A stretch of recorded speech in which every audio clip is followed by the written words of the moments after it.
Stop what you're doing. With all due respect, sit down and show some respect. The inaugural episode of your new favorite podcast, the Whatever Buddy Podcast, with Ryan Harris and Jonny U. Joining us later, all the way from Birmingham, United Kingdom, rock and roll photographer, Ian the Golcher. So sit back, grab a drink, put your feet up, take your pants off, and enjoy the ride. So without further ado, Ryan and Jonny.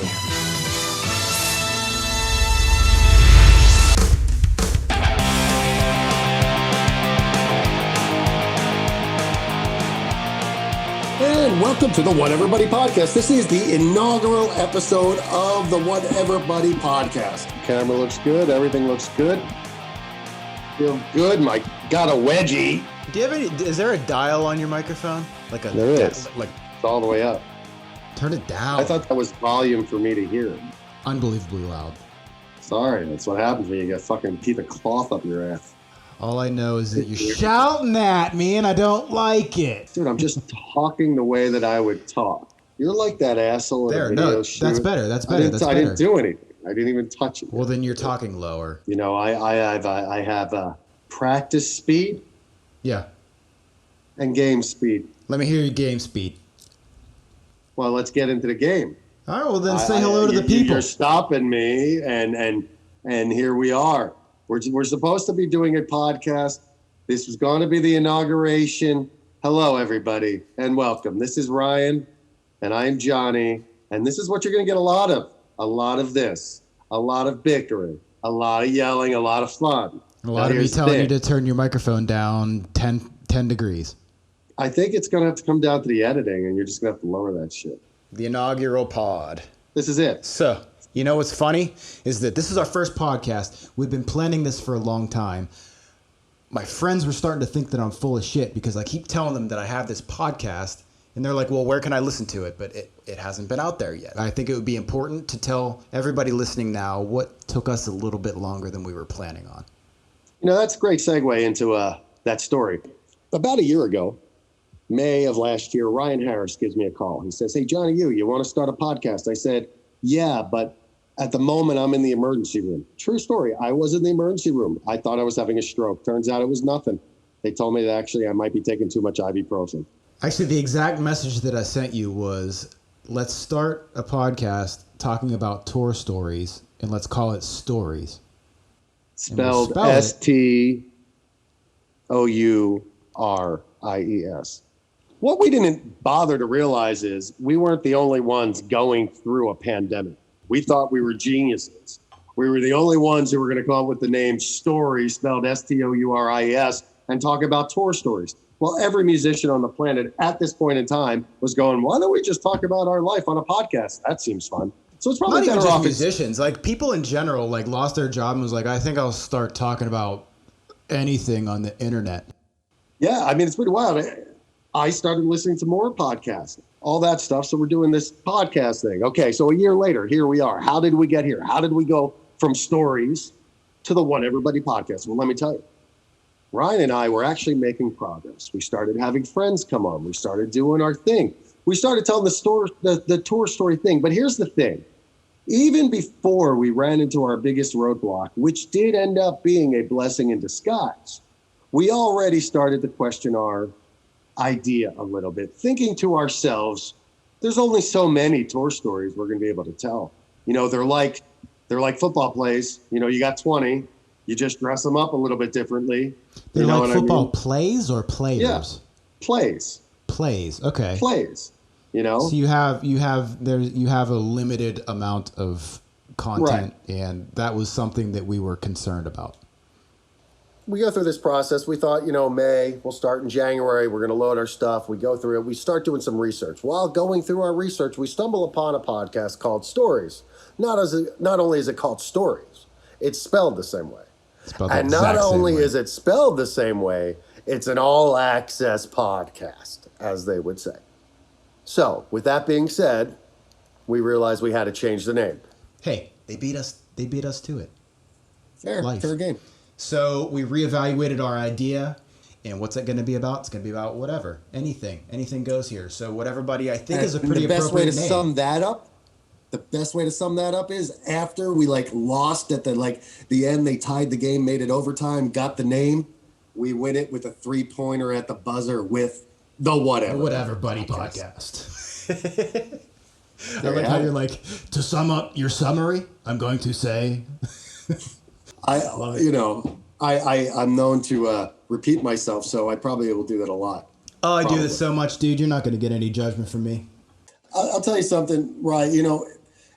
It was a bummer when we found out about that because we had to reformat this whole thing that we're doing, and it took us a little bit longer. But I love the concept that we're starting right here, and tomorrow is 1 year from the day that you hit me up, and it's really exciting. And to all those friends who I hope you are listening, and we did it. Here we are. We did it. And I would also, to sum up the summization, would like to say that we're going to have a story segment in our podcast. So the original idea lives on. It's just going to have a smaller role. Yep. And that's it. We're here together, and we will be here with friends. Could you possibly, by any chance, remember any of the other names we came up with before we came up with this? Getting coffee, going for coffee with Ryan and Jonny. Going for coffee with Ryan, yes. I mean, and then I was like, wait, hold on. Dude, hippie. You smell like patchouli. Right. Well, yeah. Well, fuck the paint patchouli.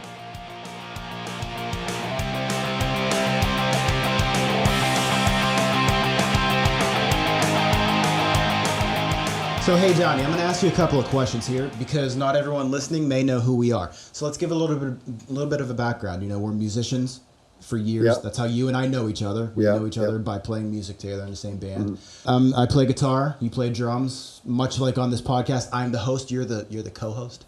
Of course. Jonny, who are you? I don't know, and good question. But we'll go from there. I'll go from there.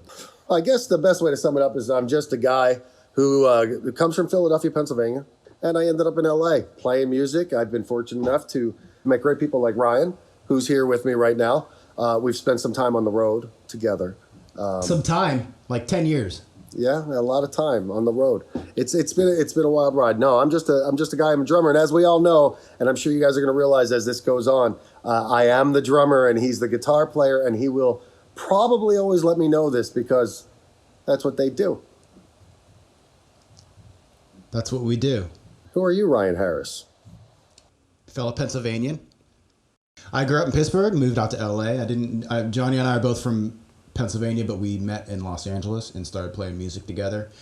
I had a band in Pittsburgh called Cherry Monroe, who was signed to Universal Records, did some touring, put out 2 albums. After that played its course, I moved to Los Angeles and started playing music in Los Angeles. Did that for the past handful of years, toured the country and the world with my buddy Jonny here, and that's about it. That's about it. Why do drummers hate guitar players? I don't think drummers hate guitar players.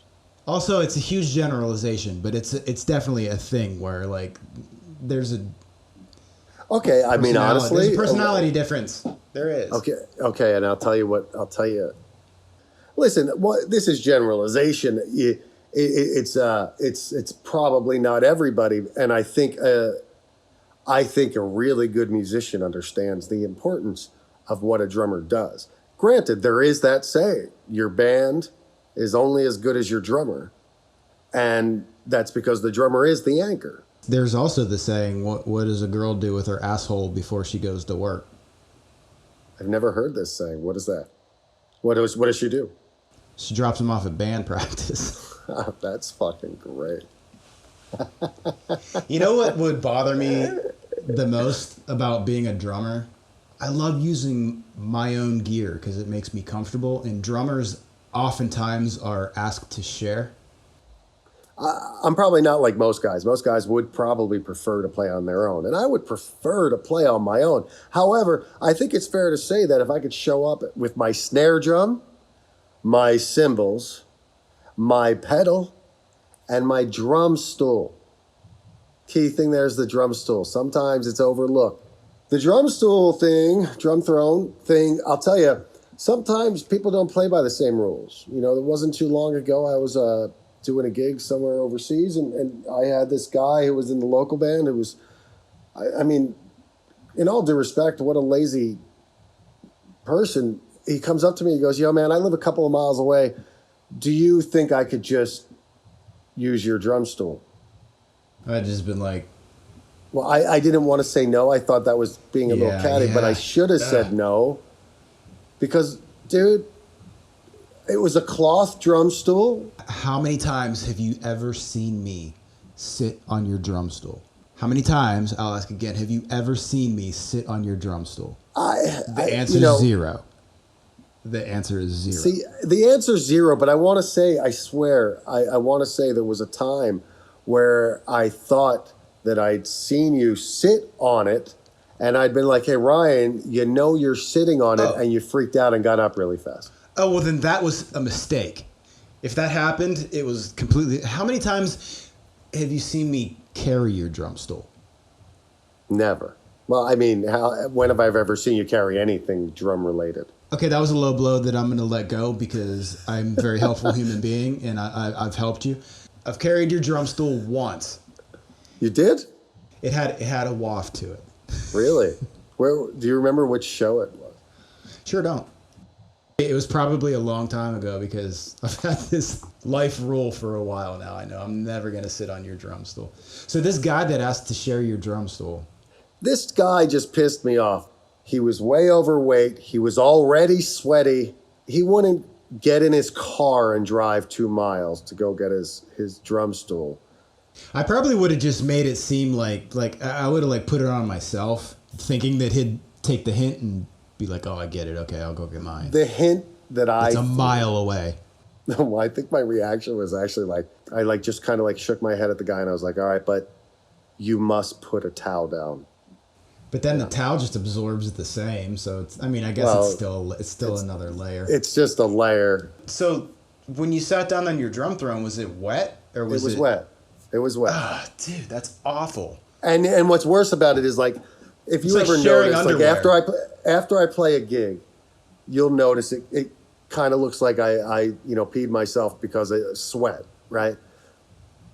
I wasn't sweating yet. That's a weird way. I sat down with a dry pair of pants and a dry pair of underwear to fucking get somebody else's sweat. No. I would never accept that. I would never accept that. That's not cool ever. That's not cool ever. It was the worst. Essentially, you flew to England to share underwear with that guy.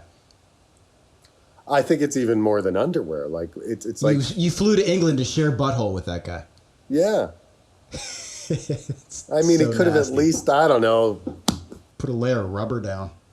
You need a drum throne rubber. Well, no, now the rule is I have a rule, and it is a rule. You can't use my drum throne. The only time I'll let it, because my personal drum throne is cloth. But a lot of times when I have backline on the road, it's leather. And if it's leather, I really don't care. Then it doesn't bother me. You still got to squeegee it off though, right? Anybody, it's so funny. I'll see you guys, not necessarily you, but I'll see all the other guys in my band. They'll come in and they'll be like, oh, dude, let me play the drums. Like, yeah, go ahead, man. No problem. And they'll sit on my drum stool. I've had this thing for easily 15, 16 years. So this is just, I've done hundreds of shows. I will tell you this. Anytime, I'm going to say it one more time. Anytime I see somebody sit at your drum stool, I have the thought every time they're sitting on your drum throne, and I would simply never do that. Well, I have the same thought. You're sitting on that and you have no idea what you're sitting on. And that's just gross. It's just gross. Let me explain this. Anyone that's never seen our band live, Jonny essentially falls apart by the end of the show. And what I mean by that is that drums are a very physical thing. What do you mean by that? I'm about to give you props. He falls apart. He's lost it. What it means his girlfriend's left him. He's got to file bankruptcy. No, what it means is the drums are it's a physical instrument. So if you play the drums for an hour and a half. It's like working out for an hour and a half. So by the end of the show, and it's like a punk rock vibe. So it's faster. You're a mess. You're like blowing your nose into your own shirt. Oh yeah, that's the thing. It's just like you'll see me in a picture like after a show. You know, I got my arm around somebody. You just see like this like blotch of whitish looking stuff on my shirt, and you're just kind of like, man, that's creepy. I have a pretty strong stomach. I don't really get queasy over most things, but snot, that'll get me every time, dude. You blew your nose into your shirt one time right in front of me. I do it all the time. I have nowhere to go. It's like because my other option is blowing it into the towel that I have on stage, which is a way better option. It's not. How do I wipe my face? I don't want to wipe my face with a wet shirt. You know. So you would rather walk around with a snotty shirt than to ask for 2 towels? One for your face, one for your nose. Yeah. I mean, you got a valid point. This is why you need me. It's a valid point. I'll get on that. Yeah, well, thank you. I almost lost my shit. One time we were playing in San Diego, and my stuff was like set up side stage, ready to roll on. And some dude comes up and puts his beer on my amp. Well, that's just crazy. And it's electronics and that's liquid. Makes no sense. Well, it left like the liquid ring. It's like it's. If anybody knows Ryan, they know that Ryan's got a little bit of an OCD thing, so that little ring on there will drive him crazy. So you're correct with that, but also I don't see how you don't realize you shouldn't do that. Well, you shouldn't put a drink on somebody's property.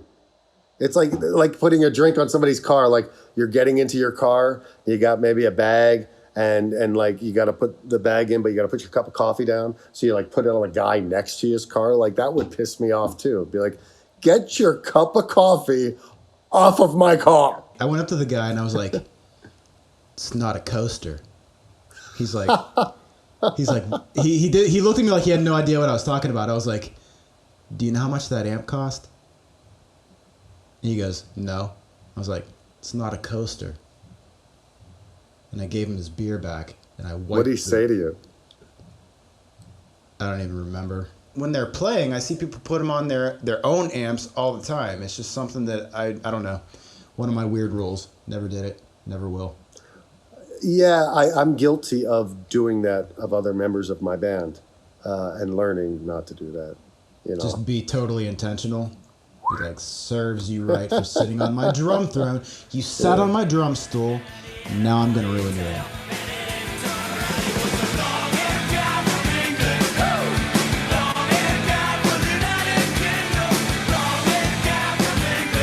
Please welcome, all the way from Birmingham, England, Ian the Golch.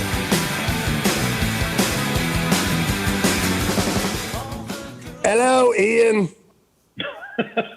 Hello. How you doing? I'm wonderful, buddy. I got to figure out what it is that every time I see you, I got to put in hello, terrible fake English accent. You're an ignorant American. Well, yeah, of course, but it's a great accent.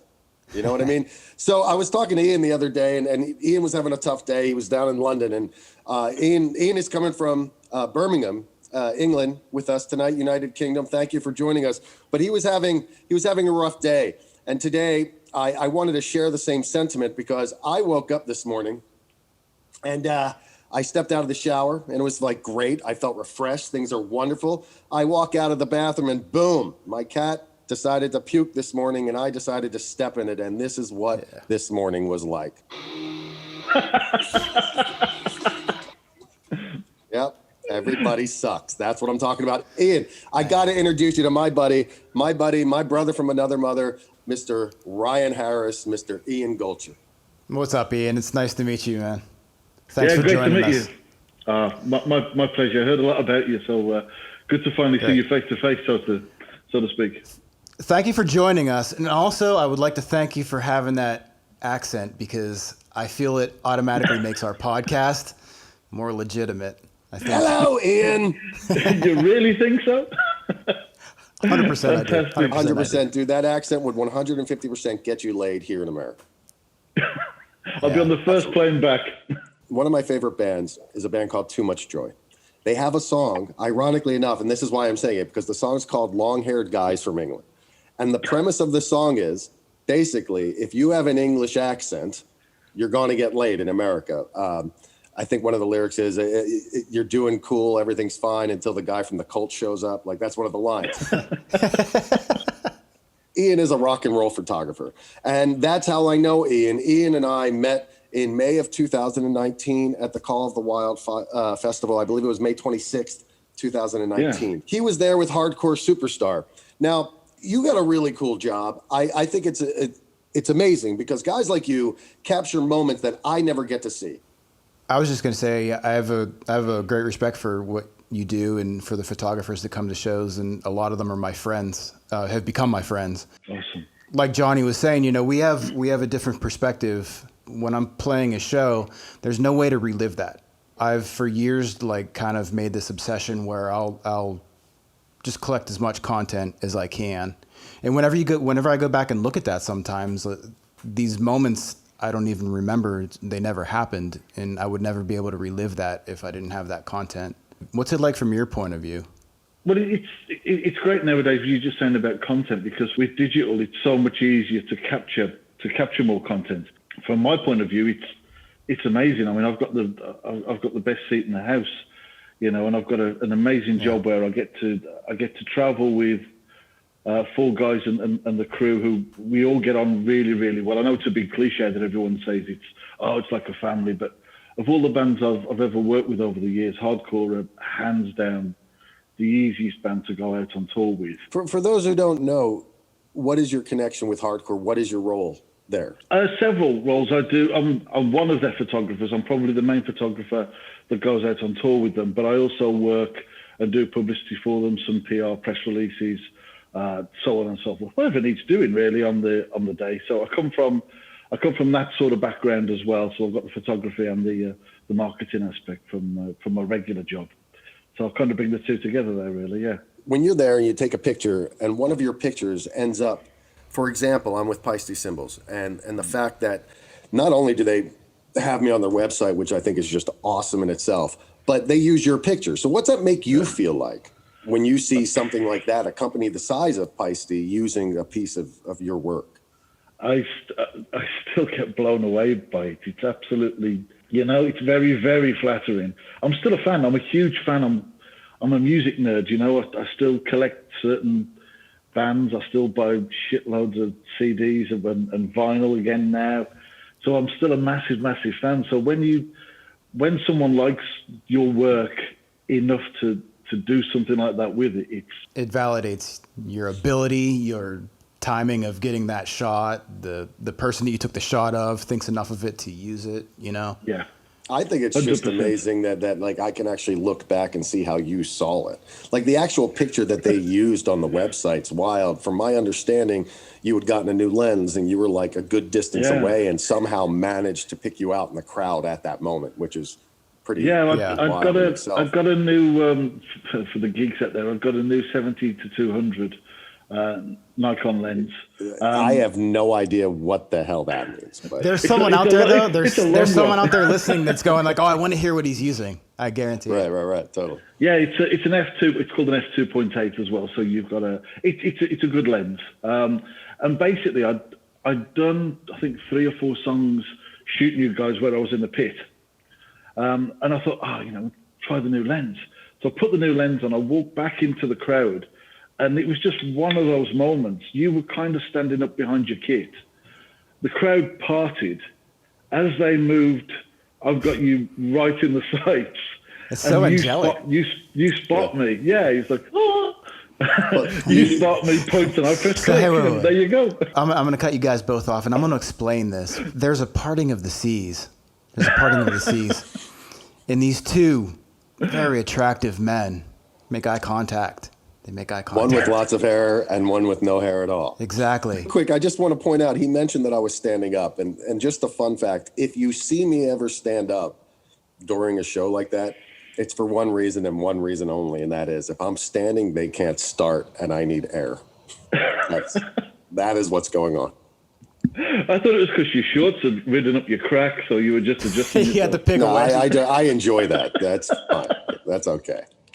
Ian, I have a question for you. You're talking about the lens you use and the process and all that. What's the timing for a photographer to get some shots that they get? Like, take any life situation where you've tried to take a picture at a birthday party or whatever like that, and like somebody moves and you just miss it because like, oh, if I was a split second earlier or whatever. You've probably had your fair share of like, I missed it, so next time I'm going to do it this way. Yeah, it's like herding cats. You know, when you try and, especially if you've got a band backstage and you want to do some photos, or the record company have said, we need a group shot. Can you go and do da? They never want to do it. You know, it's very rare that all 4 or 5 members of a band will go, photographs? What a wonderful idea. Let's all get together and take some. Nobody wants to know. Why do you think it is? That's an interesting, because like, okay, so you're talking to 2 guys in a band, and I don't know about Ryan. I won't speak for Ryan, but I'll speak for myself. I'm not a huge fan of taking pictures. I just like when they're staged pictures. It feels awkward for me. So whenever I'm at a gig and it's like right before a gig, I don't ever want to seem ungrateful, because I'm grateful that somebody's interested in wanting to take a picture. But man, when it's like, hey, let's go do a photo session an hour before you're going on stage, I'm like, oh man, there's nothing more than I dislike. Yeah, I will also speak on behalf of Jonny. You mentioned herding cats. He's the cat. Oh yeah. Impossible to herd. Impossible to herd. So we're going to spice things up a little bit here right now. We're going to try something new. Everything here is new on the What Everybody podcast, being this is our first inaugural episode. This is all new, but this is a game for you, Mr. Ian. And what we're going to do is I'm going to throw something at you, and then Ryan's going to throw something at you, and then I'm going to throw something at you. And basically, we're just going to say something, and you have less than 5 seconds to give us the first thought, whatever that thought may be, that comes to your mind. You got to tell us. So the very first one is Japan tour. First thing that comes to your mind, go. Drunken karaoke, amazing fans. Just dream come true to go there. You know. So, Ian, just before the pandemic shutdown, Monsters of Rock Cruise 2020. First thing that comes to your mind. Go.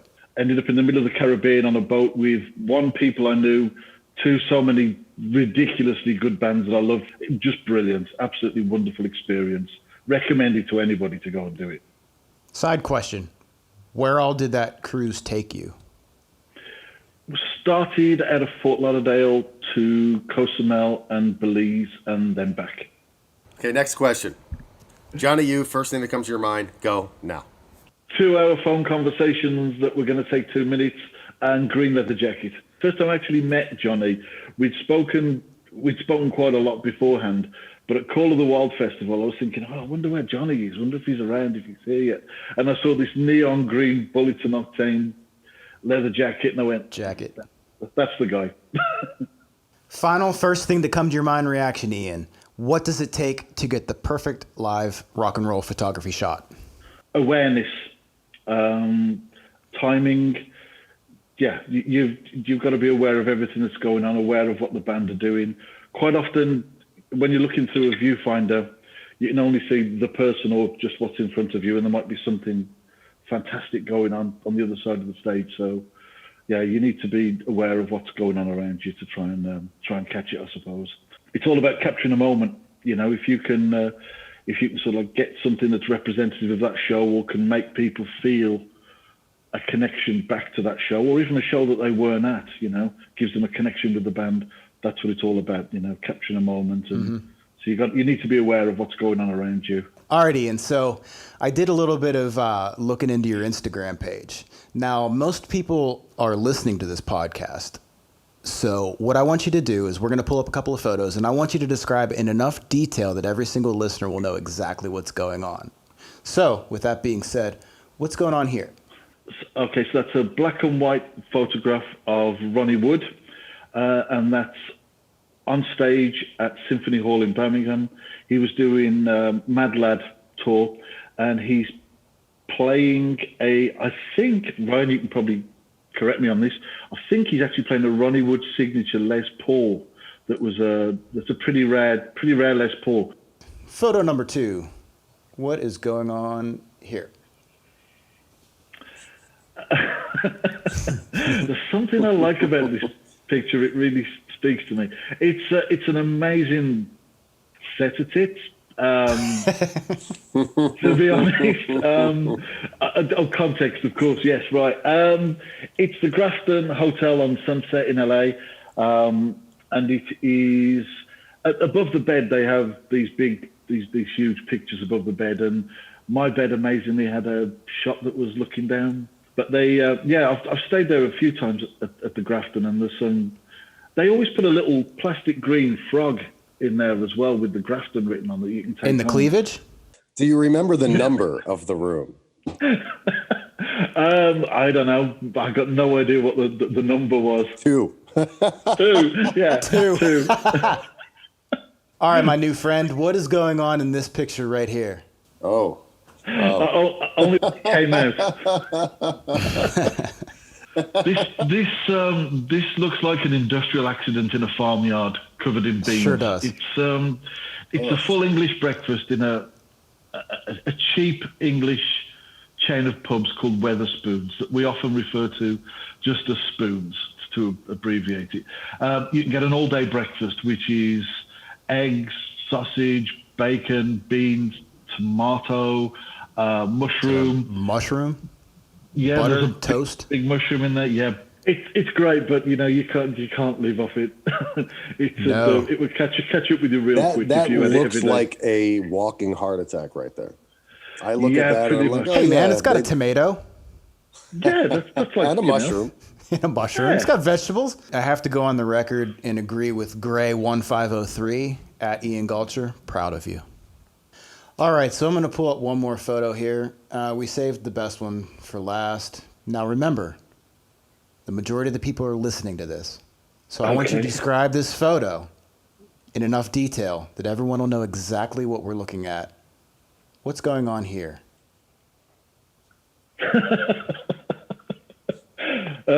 This is a photo of Ade from Hardcore Superstar, the drummer. It's taken from behind, literally, and it's of his behind. His trousers are halfway down his ass, and there's a hand with a finger going into his ass crack.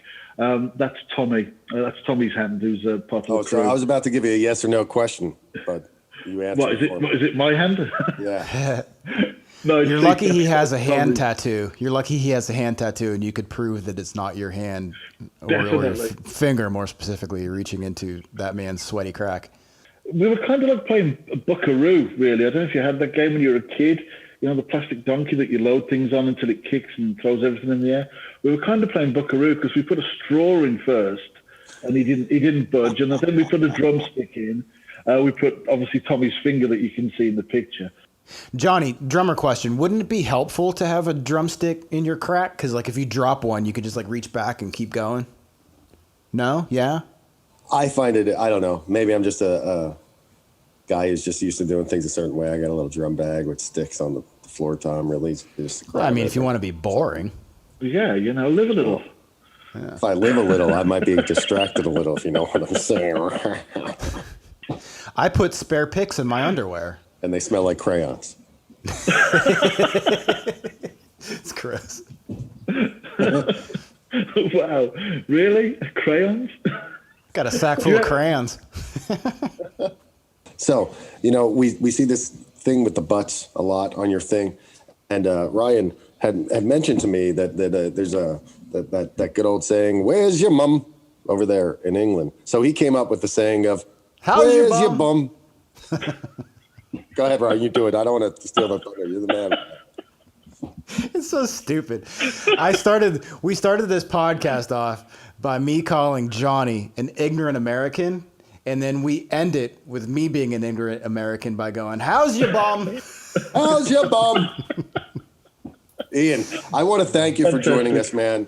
This has been an absolute treat for me. I hope the people enjoyed our little conversation. I will see you soon enough. I will be back over there in August, so we will definitely be having some drinks, and I'm glad you got to meet one of my bestest friends. Two of my bestest friends getting to meet. That's a great thing, and thank you so much for being part of our very first episode of the Whatever Buddy podcast. My pleasure, and Ryan, great to meet you, man, and hopefully hopefully Warner Drive will come over here, or I'll see you guys over there for some shows and get to shoot you as well. That would be pretty awesome. Absolutely. Thank you, man. Pleasure to meet you, and thanks for your time. Thanks, guys. Take care, and thanks for having me. Ian the Golch Golcher, ladies and gentlemen. Brings the best out of me. Do you call him the Golch? I do now. You do now. Man, Ian's a great dude. I had so much fun with that, and wow, what a breakfast. How they get that stuff down, man, is beyond me. Seriously, how's your bum? Ian's the man. Thank you so much, brother. We will see you soon, hopefully. And everybody else, we'll see you next week. Next week we have Steven Jackson coming in, another British man. He should be fun. He's a drummer. He likes to hit stuff, my kind of guy. Until next week, everybody, you have a great week. See you next time.